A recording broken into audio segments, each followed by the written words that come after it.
This is the QB Huddle Podcast, hosted by Tim Smith and Brandon Newey. Welcome back into the QB Huddle Podcast. I'm Tim Smith, joined by my podcast partner, Brandon Newey. We're here to talk all things quarterback all season long. And Brandon, week one is in the books. Man, it was a great weekend. How'd you feel about it? I thought week one was absolutely trash, but it was exciting that Sunday football was back. I mean, it was a little, just testing those waters. I mean, right? I know we both have the YouTube TV. Shout out to YouTube for what they've done with DirecTV, or my bad, the Sunday Ticket. We got to sit and watch 4 games at once. I had 2 TVs on. I had 8 games on at one time. One was the Red Zone channel. One was the regular games.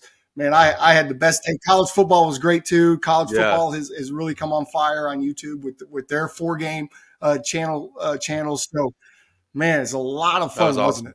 A lot of fun. Yeah, man, I got to say that Sunday Ticket and just the 4-watch on YouTube TV was gold, man. I mean, unfortunately, you can only use it for your TV. So I had tablets going. I was moving around. You know, my son was trying to watch Coco Melon, but I was like, no, football's on. And he was crying and he wanted to watch this. But once the Niners came on, I mean, he was locked in the entire Those Niners look good. Something about those Niners. So that look good, man. They did. Your Cowboys look good, too. I think the Cowboys defense looked great. Well, damn. Cowboys offense kind of struggled a little bit, but, it doesn't look like that on the scoreboard. So we'll take the big win, hope that it was just a rainy day. Tell you what, a lot of offenses and a lot of quarterbacks struggled this past weekend. The offense, the quarterback play wasn't great around the league, but we did have some guys that were simply on fire. Am I right? Yeah. Let's get into it. Absolutely. I mean, I've got my 2. I know you've got your 2. My 2, and one of them is going to come off a little arrogant for me, but Baker Mayfield. I told y'all Baker Mayfield was going to have a resurgence. He goes into Minnesota. He takes down the Vikings, 21 of 34, 173 yards, 2 touchdowns, no INT. So he took care of the ball. He threw 2 tubs, which was most of what quarterbacks did. There's only 2 quarterbacks threw more than 2 touchdowns this weekend. So I look at Baker Mayfield as he was on fire. Now he gets to go home and play against the Bears, who were not on fire over the weekend. And speaking of the Bears, my other quarterback, and this pains me to say it, he looked great in preseason. I was kind of concerned coming into the game. Jordan Love, 15 for 27, 245 yards, 3 touchdowns, one of only 2 quarterbacks to throw for 3 touchdowns this weekend. He had no interceptions. He actually played outstanding. It looks like there's no fall off from losing Aaron Rodgers. Of course, the Bears defense just looked atrocious. They couldn't stop the run. They couldn't stop the pass. Jordan got that play action game going and really just took it to Chicago yesterday. So those are my 2 tops for yesterday. What do you have? Man, Jordan was cooking along with Shake and Bake. Those were both impressive performances. I mean, hats off to him. I'd say my top 2, man, who's on fire, top guns for me. Of course, I got to go with the lefty, Tua Tagovailoa, a.k.a. TT, right? He did his thing, man. 466 yards, 3 touchdowns, 62% of completion, and an 87.8 QBR rating on the road versus the Chargers. It was a shootout. We'll dive a little more into Tua's performance, but, man, he shut a lot of haters up. And I've been a Tua fan since day one. Lefty. A little bit more biased because I was a left-handed quarterback, so got to represent the lefties, right? But another one that came out to party is Brock, a.k.a. Brock Purdy. Purdy, I like it. Okay. He's here, man. He's here. He may not just wow you with just crazy arm strength, but the dude gets it done. He went into a hostile territory in Pittsburgh. I thought this was going to be a closer game. In fact, it wasn't. They came out and handled business immediately. My man was 65% completion, 220 yards, 2 touchdowns, and no INTs, right? With a quarterback QBR rating of 91.3. I believe that is the highest that we've seen outside of Ritter from Atlanta, but he didn't put up a huge big number. So I got to represent with Purdy I think he did his thing. I think I he got to kicked give down it to the you, door and Brandon. said, damn it, I'm here. You guys got to stop disrespecting my name, man. He's not. He's I got to give relevant. it to you, He's and I not told you irrelevant. this yesterday on text. The 49ers, at least in the early window, looked like the most complete team yesterday. They played the best offensive, defensively. For sure. Purdy looked great, throwing everything sure. on time. He had a couple athletic plays in there as well. He looked fantastic. Defense looked great for San Francisco. The only team I think looked better than the 49ers, at least defensively, was the Cowboys. They looked like the best defense since the 2000 Ravens. Yeah, I can agree on that. I can agree on that. Yeah, Purdy did not disappoint. We expected that out of him. Obviously the 49ers expected that out of him. It was a great day for 49er fans, for sure.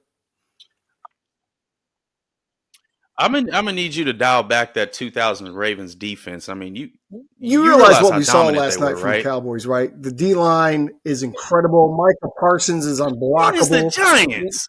We've got two shutdown corners, man. 11-2 versus the Giants. Teams are going to find it hard to score against Dallas. See, this is the Cowboy fandom. You guys are going to start to build this up. I mean, 49ers is great. We got the W. But I'm going to be realistic about it, right? We were still about 45% on third down. I think our offense wasn't great. 42% on third down. You got to polish that up a little bit, right? Defense looks great on both sides, on both teams. They meet up, week 5? So we're going to figure this out. Oh, it's coming. I'm nervous. I'll be the first to say it, man. All right, tackle, man, can't block shit. Well, that's a problem right now. Mike is but coming he'll get better.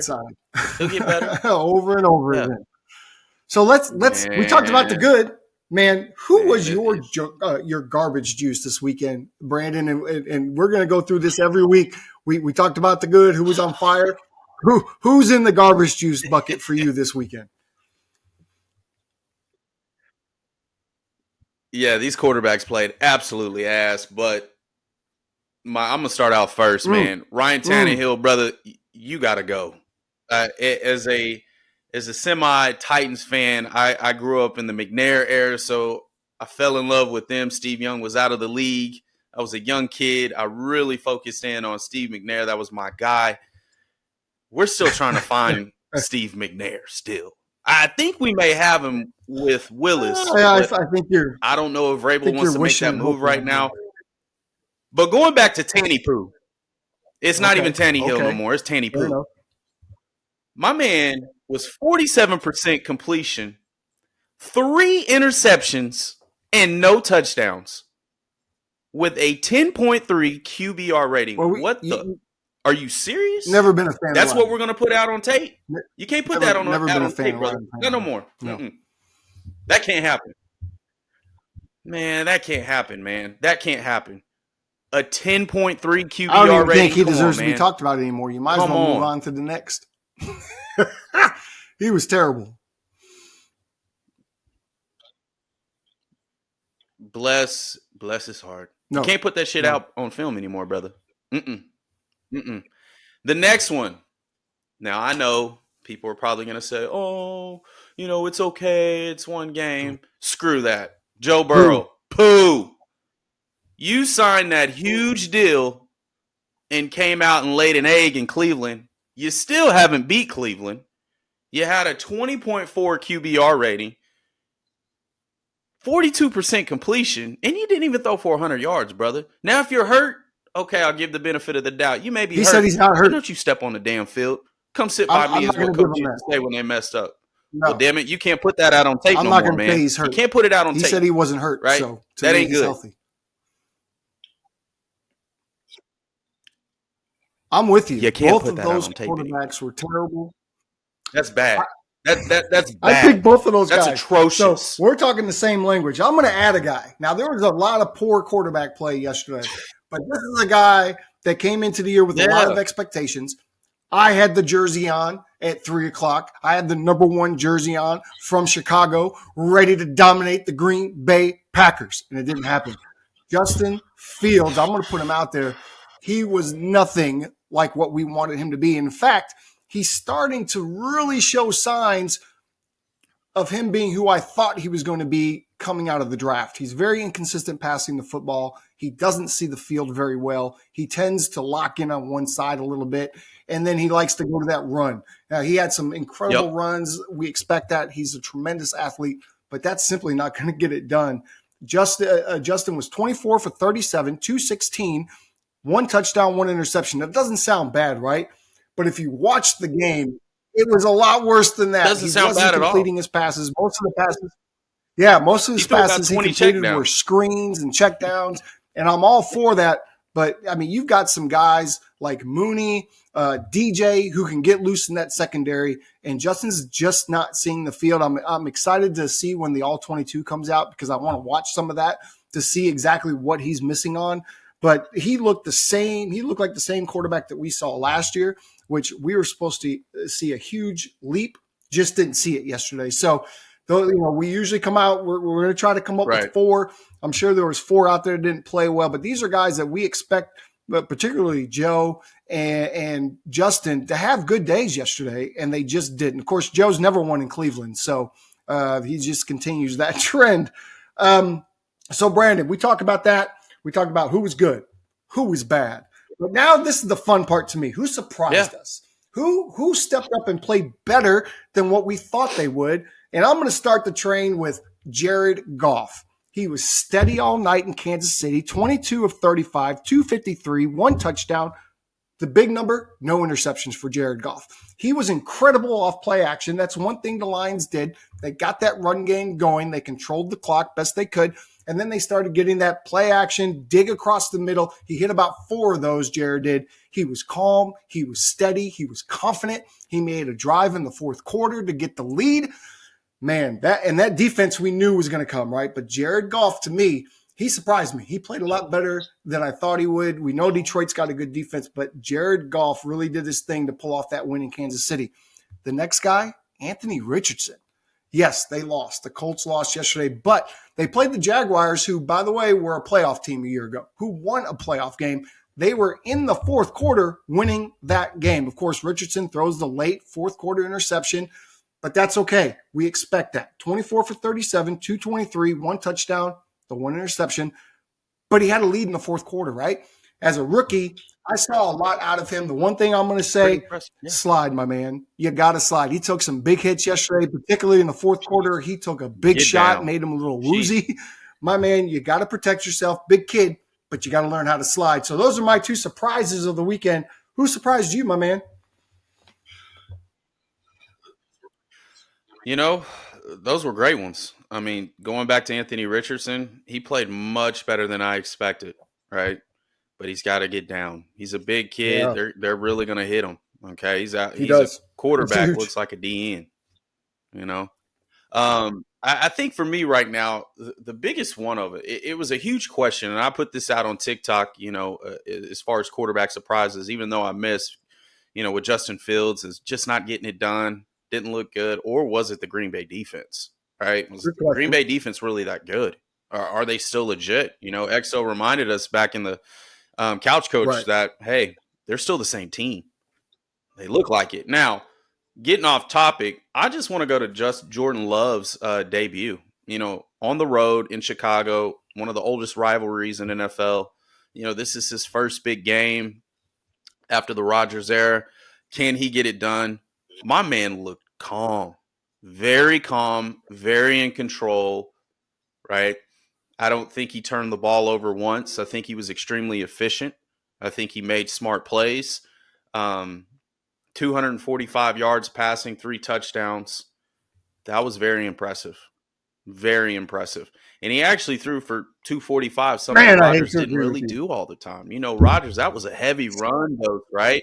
I mean, he was throwing probably maybe 200 a game, wasn't the best fantasy quarterback. Even he's probably the most talented thrower that we've ever seen, in my personal opinion. But I think Jordan Love's debut was really good. And how about Jared Goff? I mean, you attested to that. For me, I had Jared Goff, getting it done on the road in Arrowhead, stealing Mahomes' shine, They're putting up the Super Bowl banner, and they're like, hey, wait a minute. You still got to play a football game. Jared Goff came to play. Despite getting a lot of balls, they were batted down. I was just questioning some of that, but he hung in there. He started making some moves, drove them down the field on some clutch situations. I think Jared Goff really impressed us. Let me ask you a question, Brandon. Both of our standings. To you, are the Lions Cinderella and they're going to get their slipper next week and turn back into the pumpkin that we know the Lions to be? Or was this the coming out party and the Lions letting everybody know that they're here for real? They're here to compete for that NFC North title. This is a different team, brother. They're in. It's going to be between them and the Green Bay Packers right now. And Minnesota, obviously, Minnesota showed a great side as far as defense, but unfortunately, some things happen. I know Stefan's so sad right now. We told him Baker was coming. Can make it back up. So for the Lions, we told Stefan Baker was coming. Go ahead. So, I mean, he may have woke up yesterday XO and felt like the Vikings were going to get that easy win. But Baker was coming. Yeah. Nah, absolutely not. And I think the Lions, man, I think the Lions are here to stay. I think it's a different attitude. I think every time you play the Lions, you can't overlook them. This isn't the same team, and I'm shocked we're actually talking about them because I haven't seen them win a playoff game in over 20 years. Yeah, these are not your grandfather's Lions. You're right. That's pretty bad, man. So, hey, yeah, kudos to Jared Goff and that staff, man, and that entire team. I think they play with a great tenacity, and I think they're going to make some moves, especially in the North. The North is weak to me, and I've said that in the beginning, and I'm just thinking it may still not be the dominant North it once was, in the past. But I think right now it's up for grabs. The North is up for grabs. It really is. It's a weird division. I think the Bears, based on what I saw yesterday with that defense, maybe not going to be in it, but the Vikings certainly will be. The Lions and the Packers both looked good yesterday. So I think that's a 3-team race unless the Bears can get off the schneid here and get their shit together. So yesterday we saw Tom Brady go into Foxborough, and we saw Robert Kraft say, "Hey, we're going to completely pass up the 5-year wait, and we're going to put you in the New England Patriots Hall of Fame next year." And man, for 20 years, you and I sat there and watched Tom Brady and watched all the Brady moments. And so he may be retired, but nobody had Brady moments like Brady, right? So we want to talk about Brady moments this weekend. There wasn't many of them. I think we both agree there was one distinct Brady moment. And because this is your guy, Brandon, I'm going to let you run with it. Talk to us about Tua's Brady moment yesterday. Nice. And most people don't know, me and you kind of came up with this nickname. Hey, this could be your Brady moment. And we used to say it even when we played ball, right? And what that means is when the game's on the line and you have the ball last, you drive down the field and you win the game. I mean, we were so spoiled by seeing Tom Brady do that over and over and over again. Back in the day, it was John Elway, right? He used to have those crazy comebacks, right?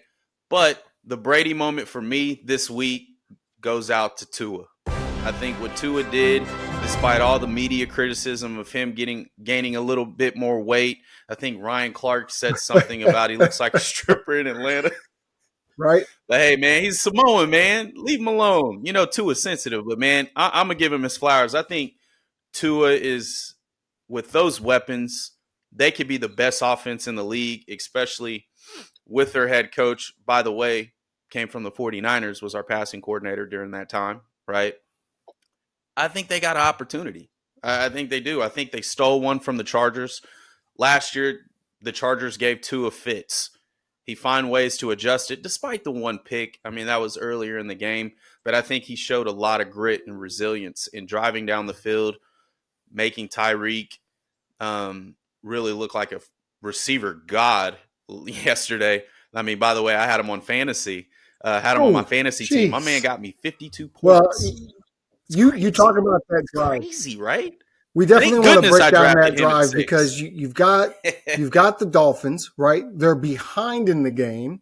You're on the road in LA. Now, I'm going to say this out loud. Same old Chargers. Justin Herbert had a great day yesterday.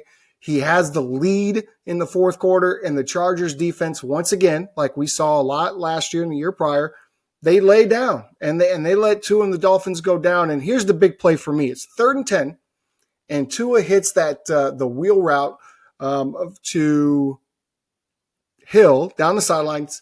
It's a 10-play, 75-yard drive, but he hit Hill for a 50-yard pass down that sideline on 3rd and 10. It was 47 yards, I think it was. And then he hit him again on the 3rd and 4 pass for the touchdown, right? Tua was incredible on the final drive. He was really good all day, as you mentioned. Unfortunately, their game was on the Red Zone channel, so I didn't get to watch all the game as I did some of the others. Would have really liked to watch that shootout play out, unfold right in front of me. But I'm with you. Tua had that moment, that Brady moment where you stand up and you go, it's all on you now, right? This is it. This is the final drive, win or lose, comes down to this. And he pulled it off 3rd and 10. We've seen it from Brady 1,000 times. Go die on your shield, man. And he did. He throws with great anticipation. He did. He had a great day yesterday. He has the fastest receiver core in the NFL. Zero question about that between Hill and Waddle. But I thought he did a great job. And to be on the road like that, no question, and have everybody in your ear and come off all those injuries from a year ago, it was a great job by Tua. It was fun to watch. So, yeah, it was real fun to watch. That Dolphins team is going to be very exciting this year. Just keep them healthy, man, and you'll see a lot of improvement. Week 1 isn't done. We've got a big game tonight, big quarterback matchup between Josh Allen and Aaron Rodgers. We'll probably break that down next week, let that game play out. But let's talk about the matchups that are coming out for week 2. I have 2 matchups that I'm looking at that are, one might be a little bit under the radar. I think the other one people might be looking for. The first one I'm going to give you, Brandon, is the rookie watch. Anthony Richardson, who is 24-37, 223, 1 touchdown, 1 pick, is going to visit the Texans and C.J. Stroud, who is 28-44. That's way too many passes for the rookie. 0 touchdowns, but 0 interceptions, so he took care of the ball somewhat. The Colts are a better team to me, but one of these rookies is going to get their first win. So to me, that's a huge matchup because it's going to set the stage for one of these rookies to move forward and be 1-1 going into week 3. So to me, that's a huge one. The other one I'm going to give you is going to be a mainstream matchup that I'm looking for. Chiefs go to Jacksonville. Jacksonville coming off the big win in Indianapolis. Colts, the Chiefs coming off their loss. The Chiefs could be 0-2 by the end of the weekend, Brandon.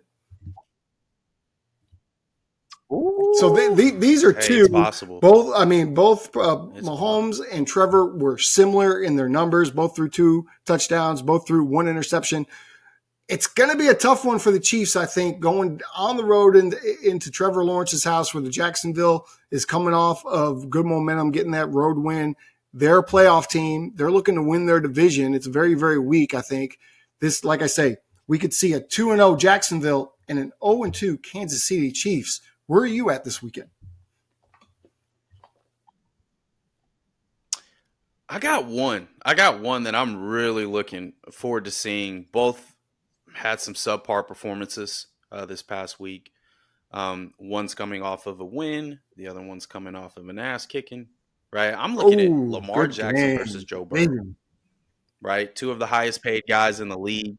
I think people were sleeping on that. I think it left a sour taste in Joe Burrow's mouth, and now he's just probably looking to get revenge. However, Lamar Jackson knows that he's got to prove it. He only had 211 yards of total offense. Not good enough. That's not a Lamar Jackson day, right? And so it's unfortunate that Dobbins, the Achilles tear, he's out for the year.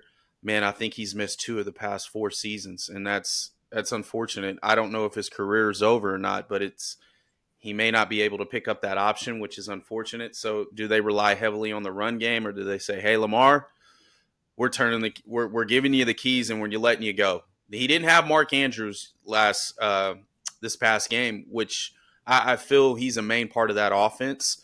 And I feel a little bit of that connection with Odell Beckham sparked a little bit. But the rookie Zay Flowers really impressed me. I think he's going to lean heavily on him, especially inserting Mark Andrews back to the offense. Is this the Ravens offense that we're looking at? I think week 1 was like, no, that is not their offense. And I also give the benefit of the doubt with Joe Burrow. Even garbage juice. Absolutely. Garbage juice. I don't think that's him at all either, right? We got to remember last season, he did the same exact thing. Threw 4 interceptions at Pittsburgh and then comes back in the AFC title game. It's just what he does. And so I'm thinking this is a matchup like, hey, how much more pressure is on? I'm sorry. Because These are No, the last I didn't two. mean to interrupt. I thought you Go were ahead. done. But how much more pressure is on Lamar Jackson now that J.J. Dobbins is out for the year?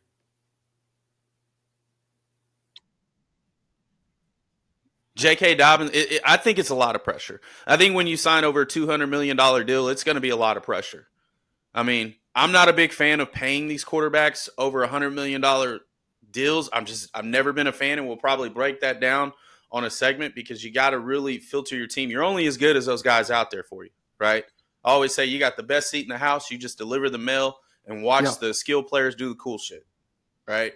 But I think right now Lamar Jackson has a tremendous amount of pressure along with Joe Burrow, right? These are the last two division winners since the Ben Roethlisberger era. So we got to look at it. And also, is Cleveland, are they going to step up? They have an opportunity to, I'm looking at this other game, Deshaun Watson versus Kenny Pickett. I mean, not a lot of people's talking about it. Yes, Kenny laid an egg. It wasn't too bad, but those 2 interceptions killed him. But is Deshaun Watson getting back to form? I think the Cleveland Browns had a dominant defense, right, against Joe Burrow. I think they go into Heinz Field and dominate again, right? Those are the 2 matches that I'm really looking forward to. But currently right now, outside of that, let's dive back into who will have the best week and why, okay? My pick is going to be Deshaun Watson versus Pittsburgh. I think he builds off that momentum despite the rainy game, right? He had a rainy game, right? He had a night. It was decent. It wasn't Deshaun Watson-esque, but you could tell he's starting to get his confidence back. His team's really getting behind him. The city was even cheering for him despite all the creepy shit, right? Now you can just get back to playing ball because, unfortunately, with that situation, winning cures all. And if he can get these guys to 2-0, look out. Yeah, I like that pick. That's my pick. What about you? What I saw from Pittsburgh yesterday was abysmal, and I expect Cleveland to go in there and own Heinz Field or whatever they're calling it these days. And Cleveland to me stood up, rose their hand yesterday, and said, "Hey, we can win this division. Don't forget about us." I'm going to go with Baker Mayfield. We'll have a monster week versus the Chicago Bears. I love the Bears. I'm a Bears fan, but I love Baker too.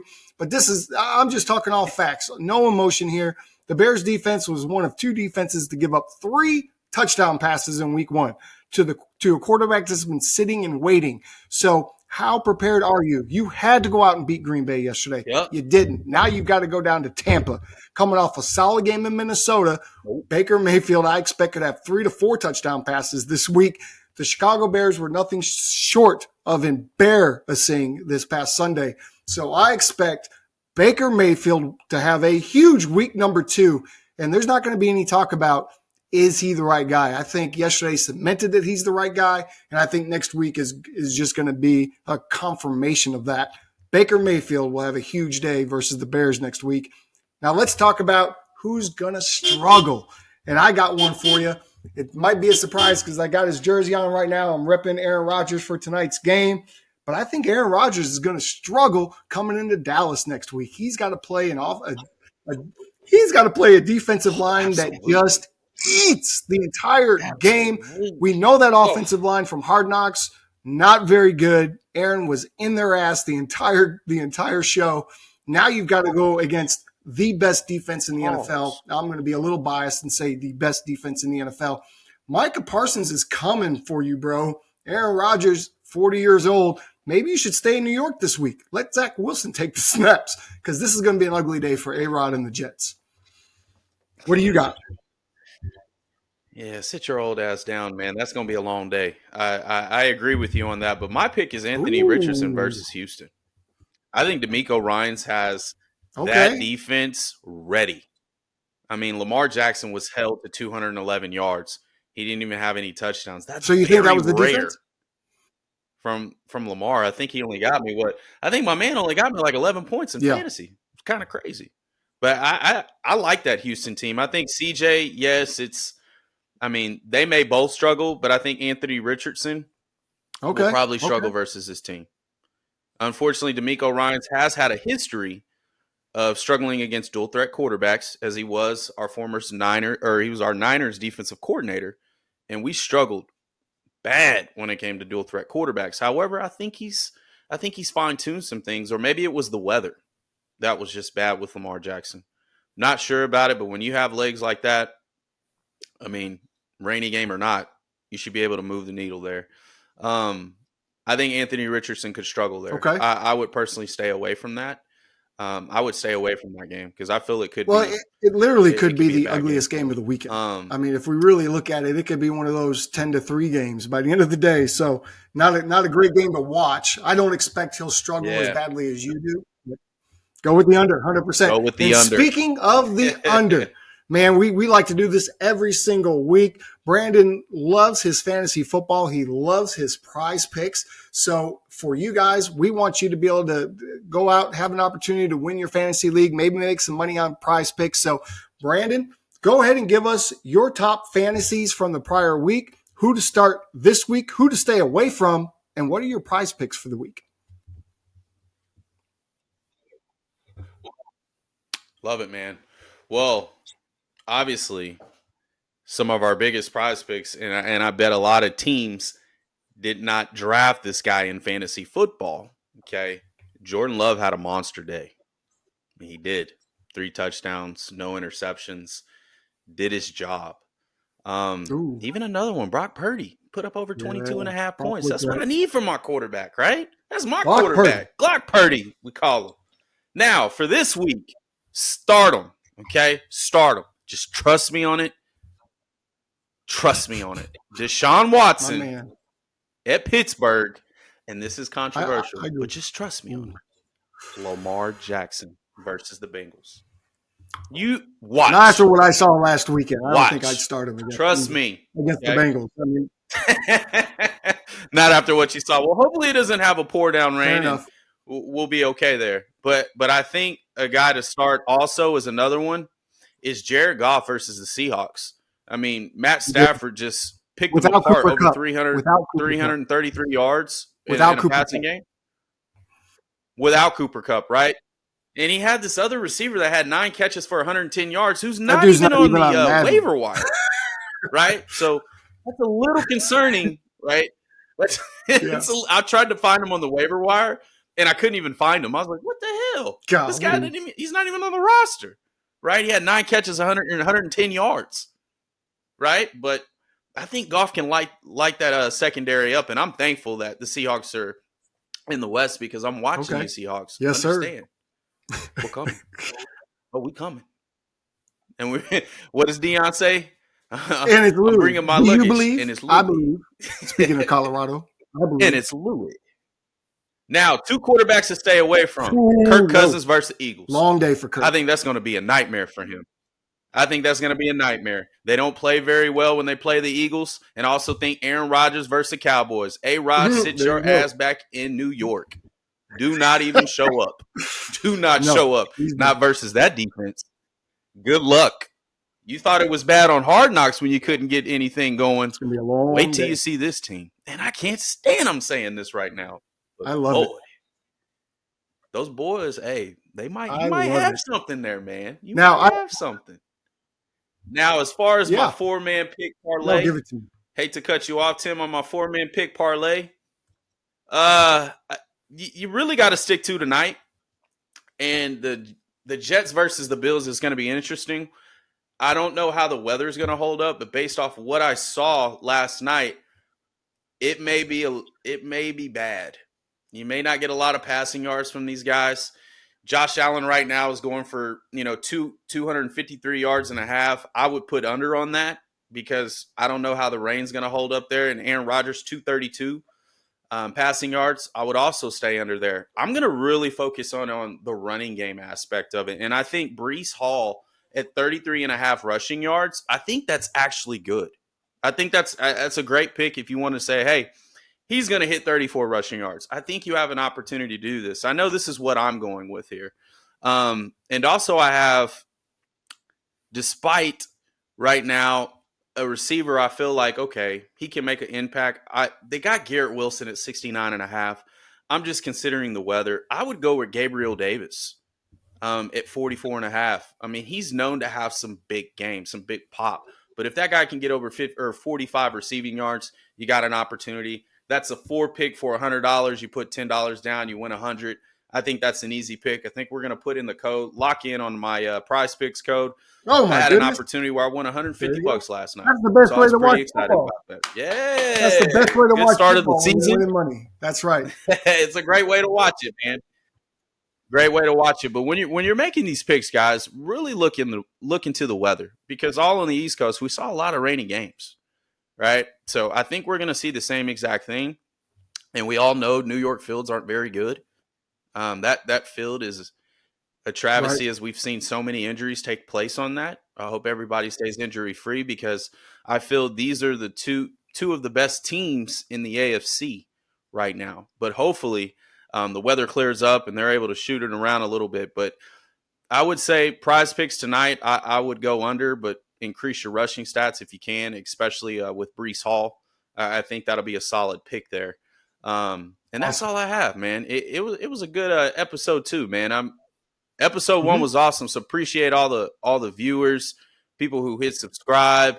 You know, we're trying to get this thing going, ramped up, bringing you great content every time. So we really appreciate everybody who has liked and subscribed and shared the podcast. It's going to be an awesome it's going to be a great ride. The next 16 Yeah, we weeks. do. We appreciate everyone that's tuned in and taking a peek, and make sure to look for our videos that we do individually on Sunday mornings where we talk about some matchups. But that's going to do it for us for this week's edition of the QB Huddle Podcast. Like, subscribe, share, and comment. Even if you don't agree, we want to hear from you. All right, keep an eye for the Couch Coach podcast coming soon. And thank you for tuning in once again. Thank you to our incredible producer on the back end, Marcus Watson, for making us look prettier than we really are. For my podcast partner, Brandon Newey, I'm Tim Smith. Yes. We'll see you next week on the QB Huddle Podcast. See ya.